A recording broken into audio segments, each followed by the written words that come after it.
As a young nation, the United States of America hurtles from one destructive war to the next. With each new conflict, the art of war changes and grows, creating an opportunity for men determined to advance the state of weaponry. Samuel Colt. One of these guns is not up to Colt standard. Smith & Wesson. What's this? Our future. The heated battle to perfect the ultimate instrument of combat. A weapon that will change how wars are fought and transform America. The invention of the revolver.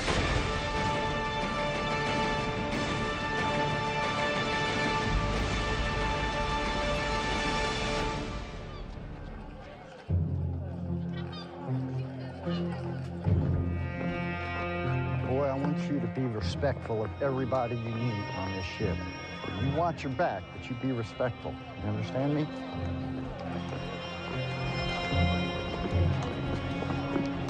Well, here he is. Nice, strong worker, just like I told you. A troublesome 16-year-old boy is being sent away from his home. Half a world away, to Calcutta, India. His name is Samuel Colt. Sam Colt came from a kind of difficult background. His mother died when he was 7. He didn't take to his formal studies, but he liked taking things apart and putting them back together again. He also liked explosives. He was kind of a prankster, and it got him in a lot of trouble.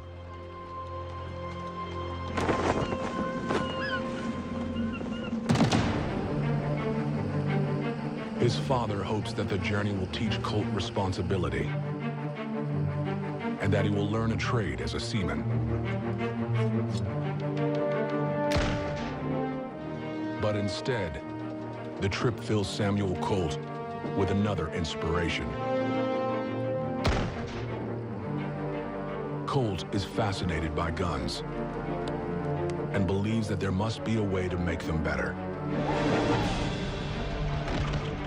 In the early 19th century, battles are fought with sabers and single-shot muskets. The world of guns is ready for a revolution. You had to load it from the top of the gun, and you took a whole cartridge, which was powder, the projectile, and paper, and you would end up putting it down the barrel with a rod. So loading single shotguns weren't horribly efficient. It would take you about a minute or so to load 3 shots if you were really good. Colt has a breakthrough idea, said to be inspired by the wheel of a ship. He sees that the mechanisms that are used to steer and control these ships had ratchets, and when they rotated the wheel, that it would cock, and that these ratchets would hold it in place. Colt envisions a firearm with a cylinder that can turn after each shot and lock, then be fired again, multiple times. It is the beginning of the revolver.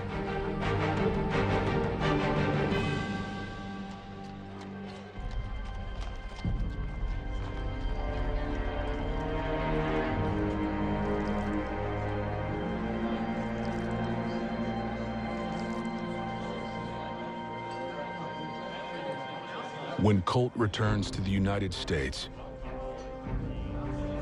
he's a young man determined to turn his vision into a reality. Go on. Take a shot.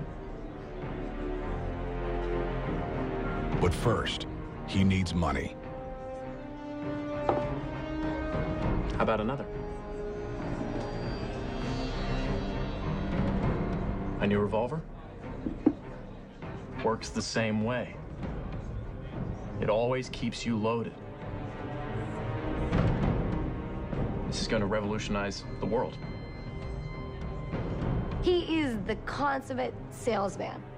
When Sam Colt would come to you and ask for money, He's so over the top, and he's such a unique personality. It's gonna completely win over whoever he's asking. Thanks to investments from family and friends, Colt is able to raise $230,000, the equivalent of over $6 million today, and begins developing his revolver.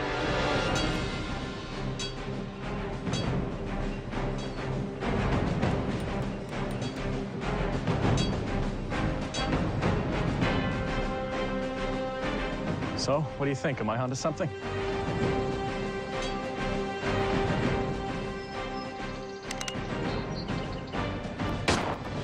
There were bugs at first. You don't want any chance that if you pull the trigger on a revolver, more than one bullet's gonna go off at the same time, or even blow up the cylinder. But Colt doesn't give up. How's it coming along there, Jim? Good? Looks good.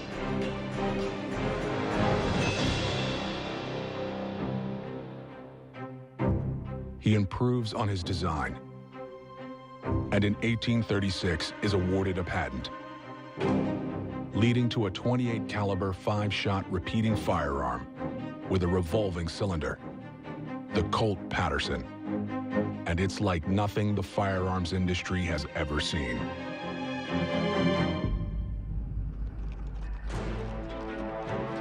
News of Colt's invention spreads quickly. In nearby Massachusetts, another young man is embarking on a career that will put him on a collision course with Colt and make them lifelong rivals. His name is Daniel Wesson. His whole life, Wesson has been fascinated by all things mechanical. In 1842, he becomes an apprentice to one of the premier rifle craftsmen of the day, his older brother, Edwin. Daniel saw his brother Edwin as his real hero, as a man that he could learn more from about the skill of a machinist and learn how to make the best firearms in America. Like Colt, Edwin has been developing a revolver of his own. Have a look. Your piece is handcrafted. Perfection.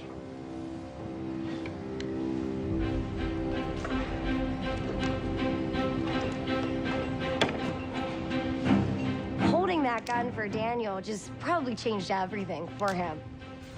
Looking at the gun in his hands, he saw the potential and he saw the excitement of invention, and ultimately spawned everything that he would invent.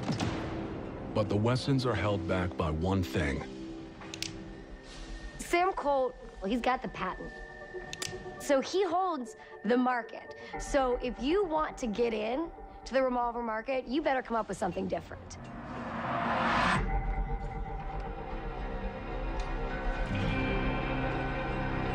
Yet despite his exclusive patent, Sam Colt's new revolver is proving a tough sell.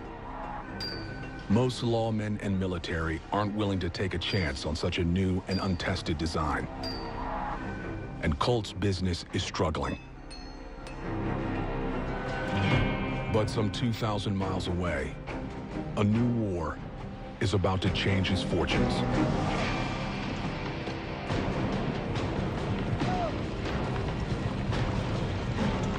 In the new state of Texas, Captain Samuel Walker and his Texas Rangers are fighting constant border battles with the country of Mexico.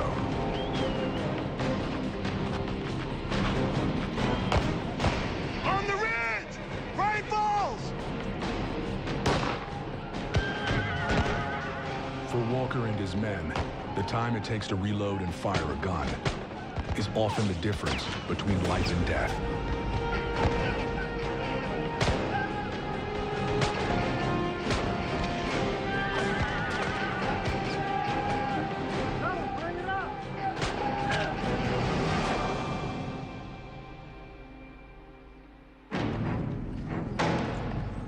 But Walker has come into possession of a new kind of weapon that could turn the tide of battle.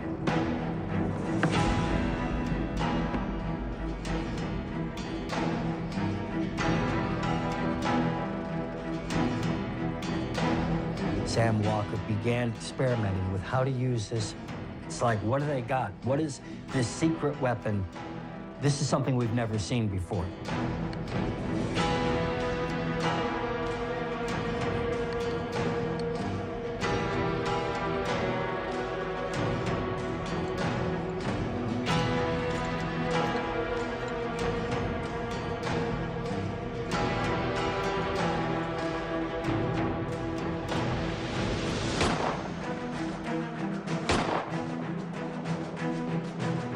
You don't have to have a single shot. You don't have to load the gun every time you fire. You've got something that you can load several rounds in.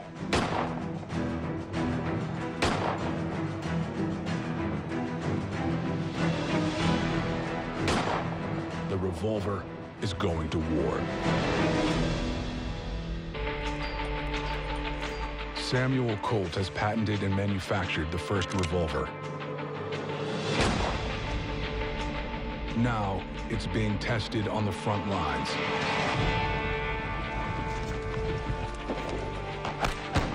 The United States is at war with Mexico.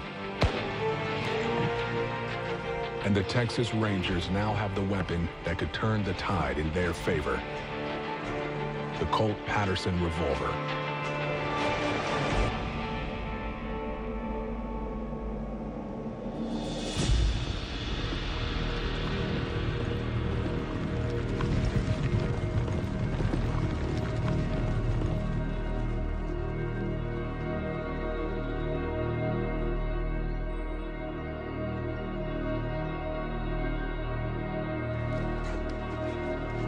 Vamos! On the right! On the right! Draw pistols! For every shot the Mexicans fire with their standard rifles, Walker's men can fire 5.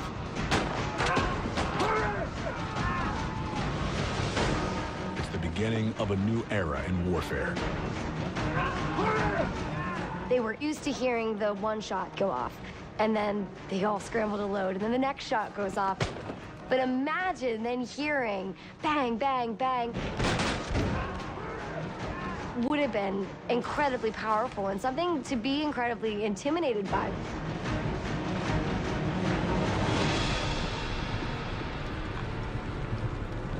Samuel Walker is determined to get as many of the new revolvers as he can.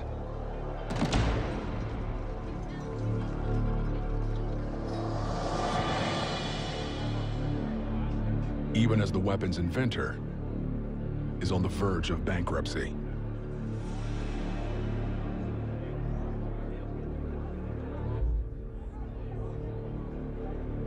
He was a has-been. He'd gone broke. His family had invested in him and lost everything. I've got the authority to buy guns. I'm listening. How many of those can you deliver in 5 months? 5 months? Hell, I can get you 10,000 in 5 months if the price is right.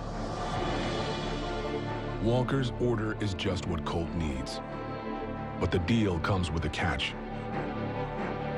Walker wants Colt to upgrade his revolver, making it larger and giving him 6 shots instead of 5, with more power to kill in a single round. The revolver went through the process of user influence, influencing both design and also the practical use of the thing. They tinkered with this invention. Colt agrees to make a new model, but to produce the massive order, he knows he'll need help from one of the best firearm manufacturers in the country.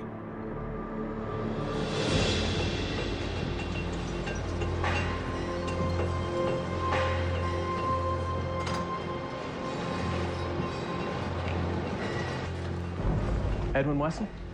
Daniel, my brother's away. Oh. Samuel Colt.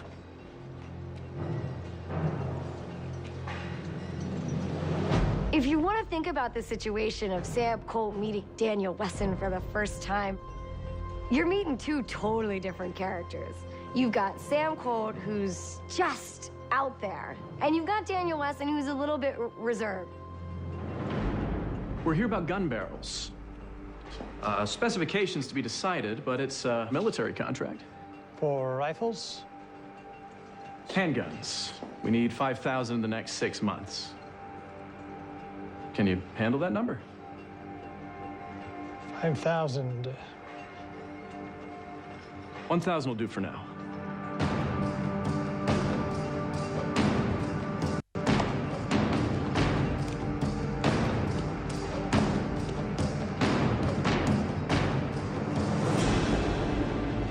The Wesson name is best known for rifles. Now, working with Samuel Colt, What if we move this back a quarter of an inch? Edwin and Daniel are about to enter the revolver business.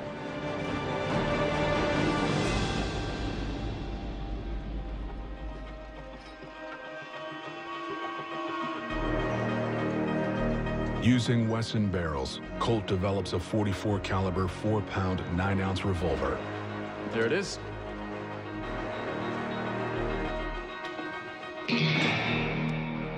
Named the Walker, after the man who made it happen. Increase the black powder by 60 grains. The barrel to 9 inches. The Colt Walker is a much heavier gun, heavier caliber than Colt's original invention. But these Texas Rangers could handle that type of firearm.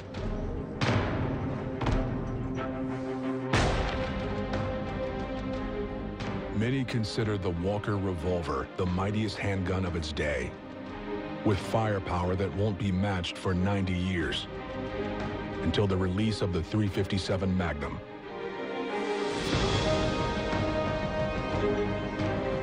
With the start of the Mexican-American War, the U.S. government purchases 1,000 Colt Walker pistols, and Colt's business soars.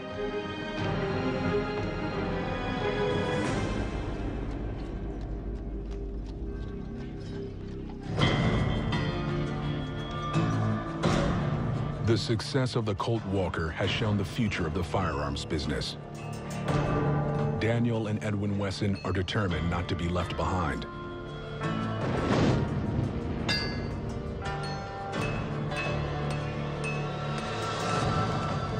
The Wessons have spent years developing a revolver of their own, one with a cylinder that advances every time the hammer is pulled back.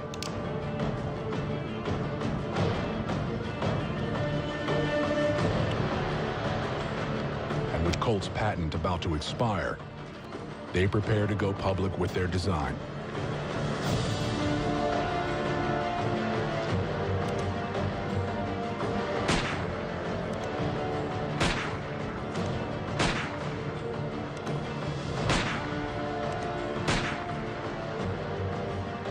You like it? Sure. Edwin and Daniel Wesson are ready to unveil the next generation revolver and take on Samuel Colt. Colt's Colt Walker revolver has helped the United States win the Mexican-American War. The battlefield will never be the same. And neither will the business of manufacturing guns.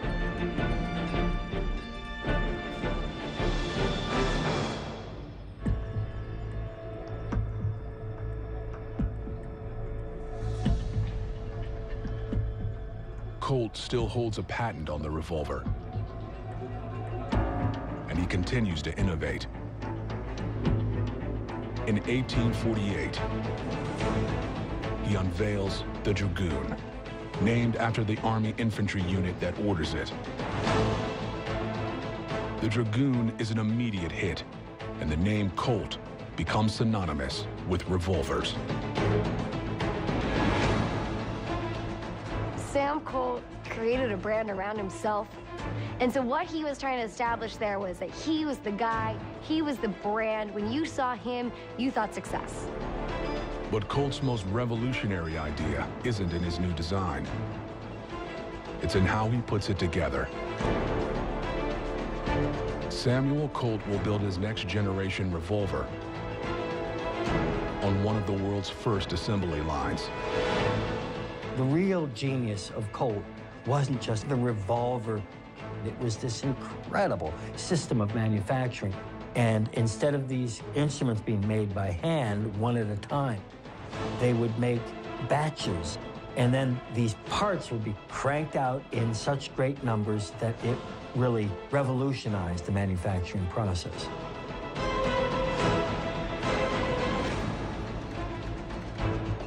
Now, one of these guns is not up to Colt standard.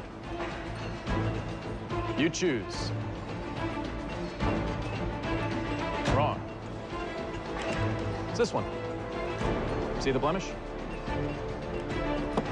I don't allow any imperfections to leave my factory.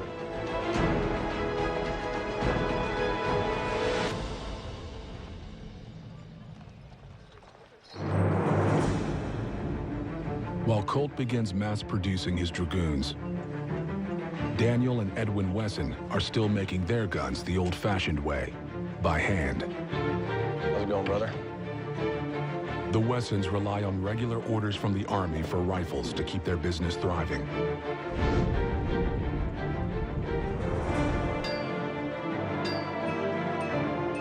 But they also begin a limited production run of a new revolver. It's something that the brothers have spent years working on together. Daniel Wesson and his brother, Have a look. they're striving to make something the finest quality, best shooting firearm possible. Samuel Colt's patents are about to expire, and the Wessons have everything they need to enter the revolver business with their design.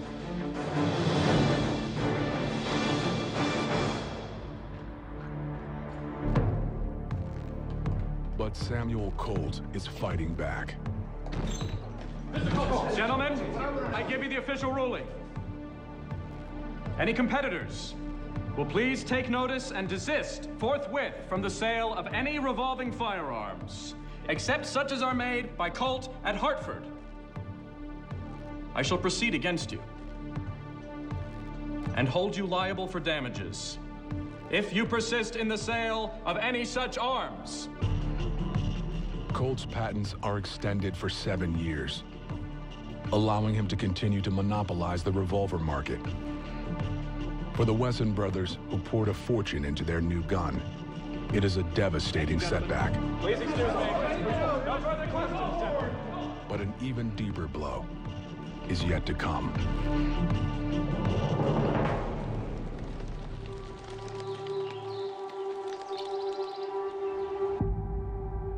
In January 1849, Edwin Wesson dies suddenly from a heart attack.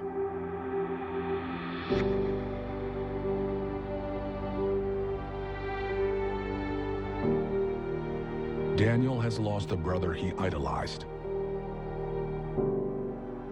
the man who taught him everything he knows about making guns, his partner in a shared dream.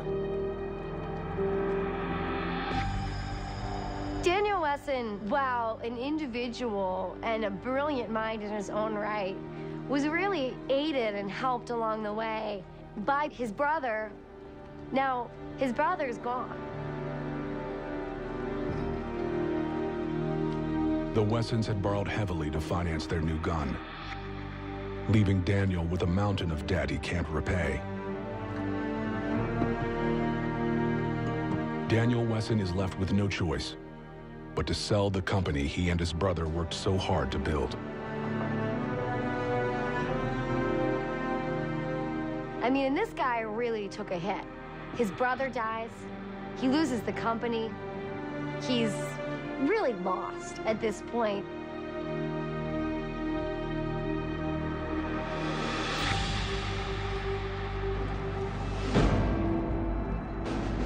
It seems that Daniel Wesson will never recover. But But he's about to meet a man who will change his fate and help him create one of the most famous names in the gun world. Horace Smith. Daniel Wesson. Samuel Colt is more powerful than ever. Demand for his revolver is growing. And his stranglehold over the American gun industry has forced his competition, Daniel Wesson, out of business.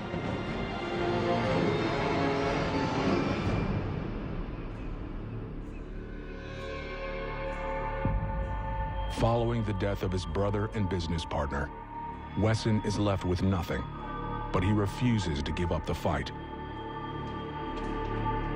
With Colt's patent in place, Wesson has to come up with a new idea if he's going to make his mark in the gun business. He brought whatever mechanical knowledge he had, and he was always inspiring to improve on the design of a firearm and always looking for something to do. To get around Colt's patents, Wesson focuses on how it fires. In order to fire a lead ball, Colt's revolver ignites black powder by striking a percussion cap. 3 separate pieces for every shot. But Wesson envisions another way, with all 3 steps combined into one package, a self-contained bullet. Daniel Wesson's pride and joy is a self-contained metallic cartridge which has never been seen before. That idea is a fire in his brain, and he's gonna make that idea happen. If Wesson can turn his idea into a reality, it will finally give him an advantage over Samuel Colt.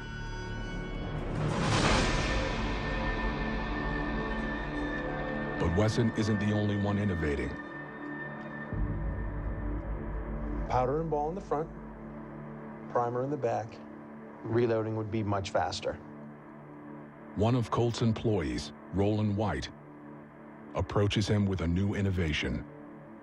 Roland White came up with this idea for a bored-through cylinder that would allow you to load the firearm from the rear. It's not something Colt had. The fire from one shot will set off every chamber. It's dangerous. With an almost complete monopoly on the revolver, Colt isn't ready to take a chance on something new. My dad used to say, there's nothing as vulnerable as entrenched success. Sometimes if an enterprise feels it has no real competition, it becomes complacent, and ultimately it can get wiped out by a small upstart that comes out with a better product.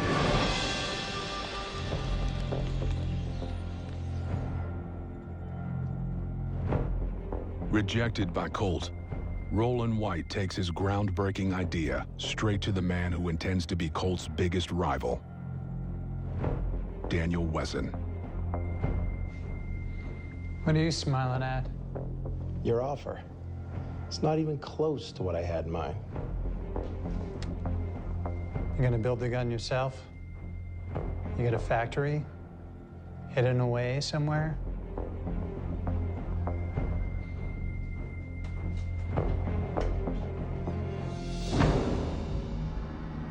Let me give you a minute alone.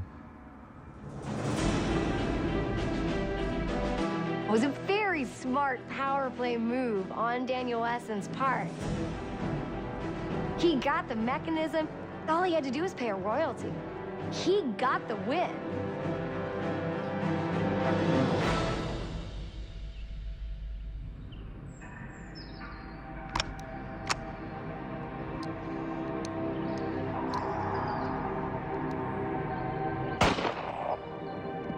Wesson moves forward with testing his new revolver. But with his company out of business, he's still looking for a partner to back him financially. Looks like your lever pins are too tight.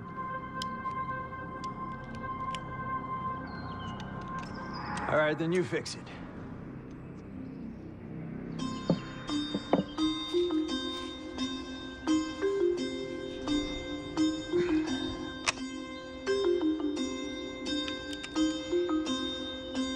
Horace Smith.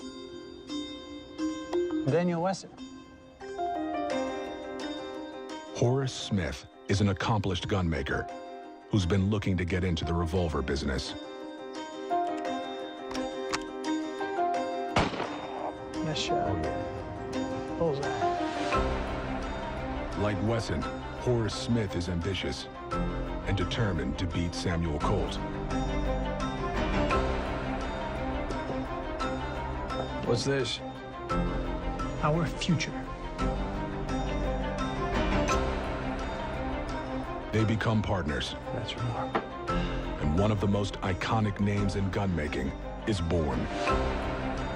Daniel Wesson had success on his own right, but when he had someone else with him, it was just like magic.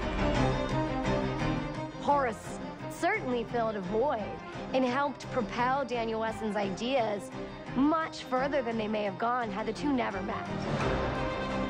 Soon after the Smith & Wesson Company is formed, Samuel Colt's patents on the revolver finally expire. Smith & Wesson can now release their new revolver.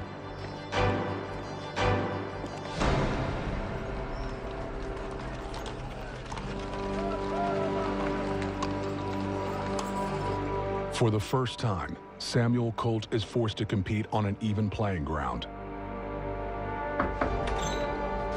making him anxious to find new customers.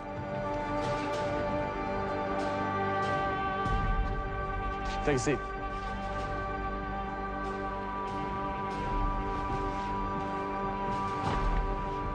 How can I be of service? I'm here representing some gentlemen that are dedicated to a cause. As the 1850s draw to a close, the southern states have begun arming themselves, preparing for a conflict that seems to be inevitable. Samuel Colt built his business on the back of the Mexican-American War. A new war would mean enormous profits. It's time for Samuel Colt to decide where his loyalties lie. The United States is on the brink of a civil war. For Samuel Colt, it's a new chance to make a fortune selling guns.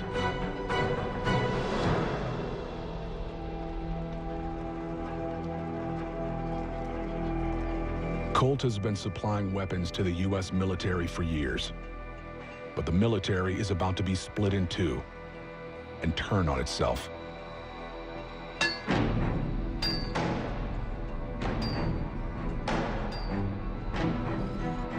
When you're on the outbreak of war, there's a really difficult problem that arises for firearms manufacturers, and that is the balance between loyalty and being a good businessman.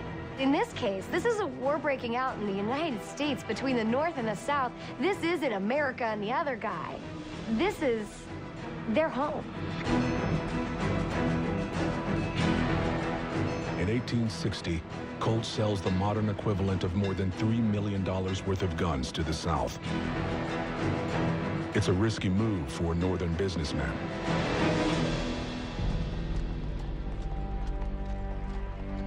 Not far away, Smith & Wesson faced the same dilemma.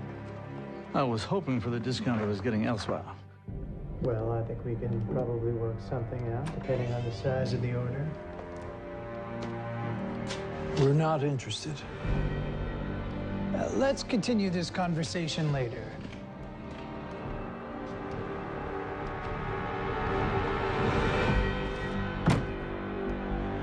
We have a reputation to maintain. Smith & Wesson are very different from Samuel Colt. And so there's a bit of a debate going on at the onset of the Civil War, which is how do we handle this? We don't want to get in trouble, but we are businessmen. And so they kind of decide to take the safe route. With war coming, Smith & Wesson decide to stop their sales to the South.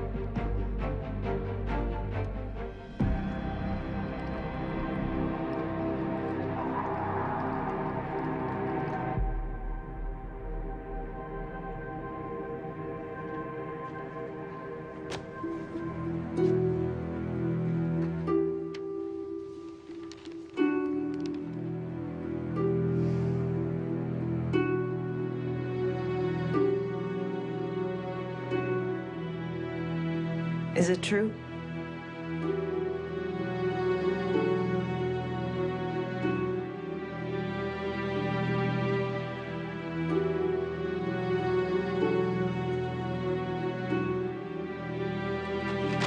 Northern newspapers accuse Colt of being a Confederate sympathizer, and worse, a traitor. Sam Colt got into a lot of trouble on the eve of the Civil War because he also was believed to be arming the South. But in fact, Colt supplied arms to both sides before the war. After the war began, that stopped.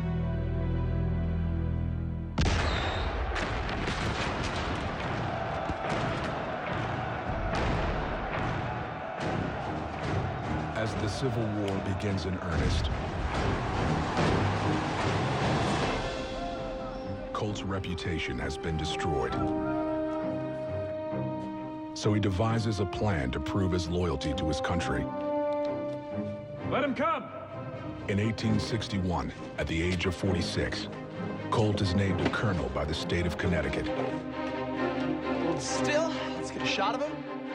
And announces that he will fight for the North, leading a regiment of 400 men into war.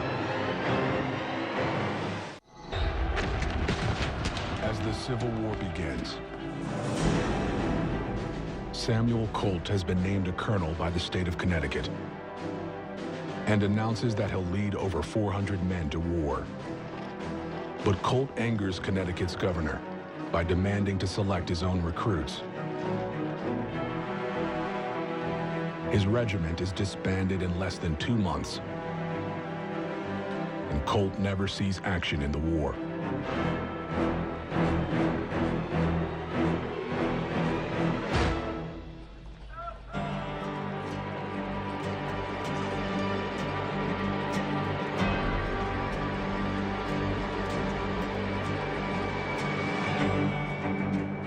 Colt's reputation remains tarnished by the revelations that he sold guns to southern states. With his regiment a failure, he tries to redeem himself by meeting the Union Army's increasing demand for weaponry.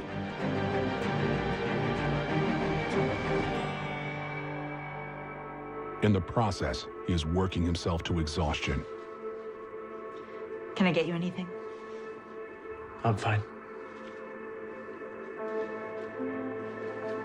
Stay a while. Can you?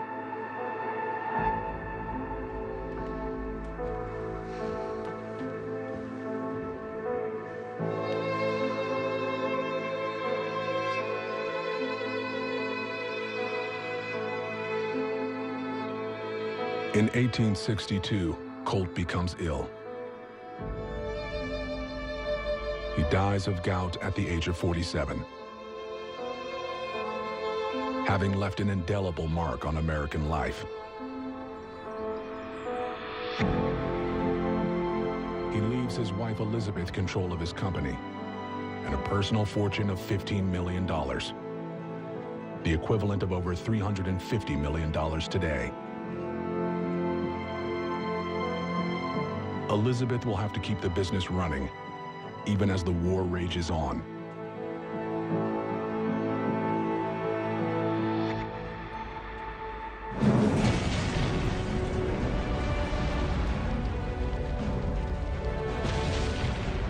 Later, the Colt factory burns to the ground. Some suspect arson at the hands of Confederate sympathizers. The Colt factory will be shuttered for the rest of the war.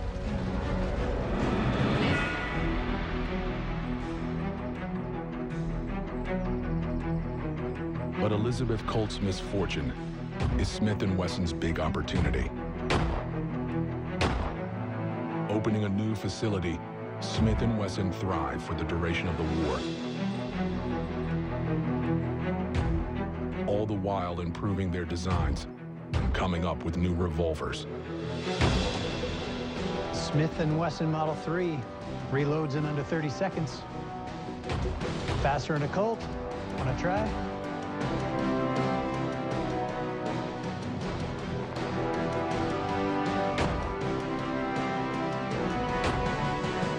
Smith & Wesson realized that they needed a better design.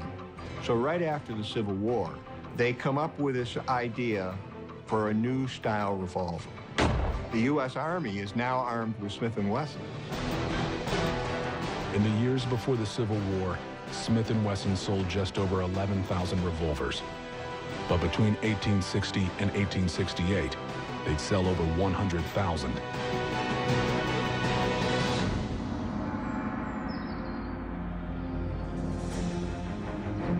Smith & Wesson will use their success during the war to build one of the best-known brands in firearms.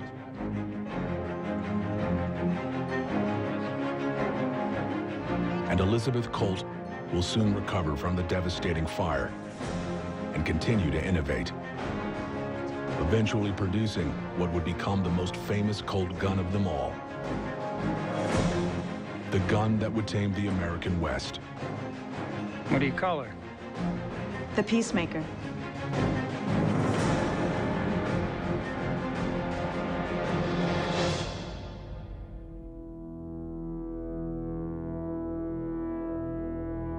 When the Civil War finally ends,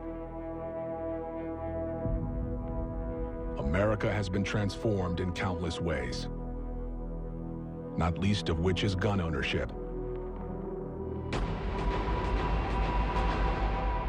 Many of the soldiers come home with a prized possession.